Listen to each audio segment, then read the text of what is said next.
এই ঘটনা শুনলে শিউরে উঠবে আপনার গা, যা শুনলে ভয়ে আপনি আঁতকে উঠবেন। হ্যাঁ, সেরকম একটা ঘটনা আজকে বলছি, আর সেটা হচ্ছে মৃত্যুর পর আত্মা কি হয়। মৃত্যুর পর আপনারা জানেন কি 24 ঘন্টার মধ্যে আত্মা কিন্তু আবার বাড়িতে ফিরে আসে। হ্যাঁ, আমরা সবাই জানি যে মৃত্যুর পর মানুষের দেহ আত্মা ত্যাগ করে। তার আগে চলুন সবাই মিলে আমরা চ্যানেলটাকে সাবস্ক্রাইব করি এবং অবশ্যই লাইক কমেন্ট শেয়ার করি। এবার চলুন জানা যাক যে আত্মার কি হয়।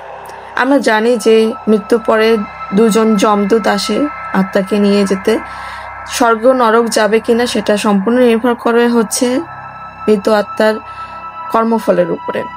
তো সেই হিসাবে তিনি যান, কিন্তু সর্বপ্রথমে তিনি যখন তার জমালয়ে যান, জমালয়ে গিয়ে তিনি দেখতে পান তিনি কি করেছেন, সারা জীবনের সম্পূর্ণ সবকিছু কিভাবে কি করেছেন তা যম এবং যমদূতেরা তাকে সিনেমার মতো করে দেখাতে থাকেন, এবং তার পাপের আর পুণ্যের পরিমাণও সেভাবে নির্ধারিত হয়, এবং তাকে দেখানো হয় যে তিনি কিভাবে অন্যায় কাজে লিপ্ত ছিলেন এবং তিনি কতটা ভালো কাজে লিপ্ত ছিলেন।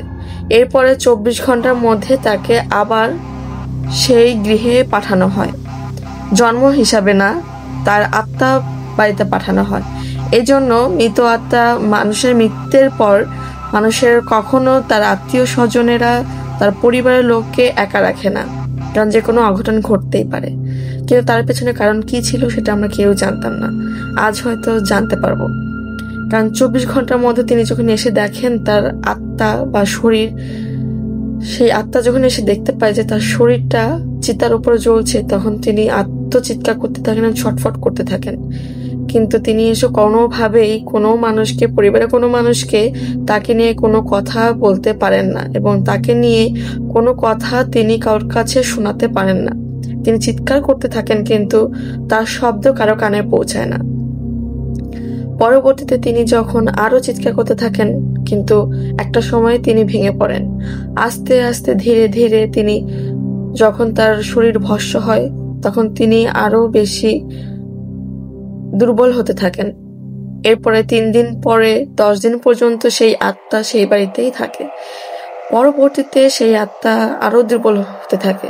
দুর্বল হতে হতে হতে হতে এক পর্যায়ে সেই আত্মা এক পর্যায়ে নরকে বা স্বর্গে কোথাও পৌঁছাতে পারে না। সেই শ্রমটা হয় খুবই পরিশ্রমের এবং খুবই জোর লাগে তার শরীরে।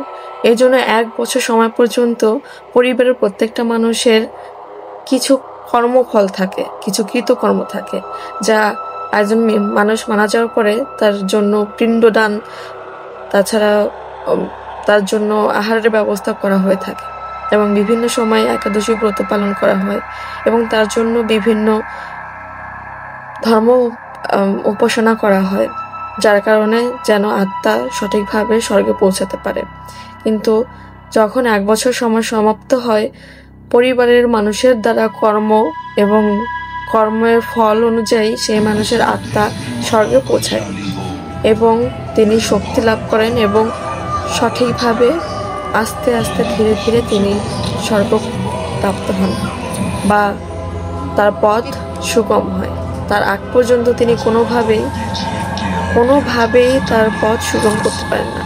তার মৃত ব্যক্তির পরে আত্মা খুবই দুর্বল হয়ে পড়ে এবং মুক্তি লাভের জন্য পরিবারের উপরই নির্ভর হয়ে থাকে। এই জন্য একজন মানুষের মৃত্যুর পরে তার আত্মা যেন মোক্ষ লাভ করে বা সঠিকভাবে স্বর্গপ্রাপ্তি হয়, তার জন্যই কিন্তু মানুষ এই ধরনের পূজা, তারপর হচ্ছে 10 দিনের ব্রত, তারপর হচ্ছে বিভিন্ন ধরনের শোক পালন করে থাকে, যাতে করে তার মৃত আত্মার শান্তি প্রাপ্তি হয় এবং সেজন্য সঠিকভাবে খুব জোর অর্জন করে এবং সুভাবে স্বর্গে পৌঁছাতে পারে, এবং ভগবান তার পাপের প্রায়শ্চিত্ত করতে মাফ করেন। তো যারা এই ভিডিওটা দেখছেন তারা অবশ্যই জয় শ্রীকৃষ্ণ বলে কমেন্ট করে যাবেন, এবং অবশ্যই ভিডিওটাকে লাইক কমেন্ট শেয়ার করে দিবেন। ধন্যবাদ।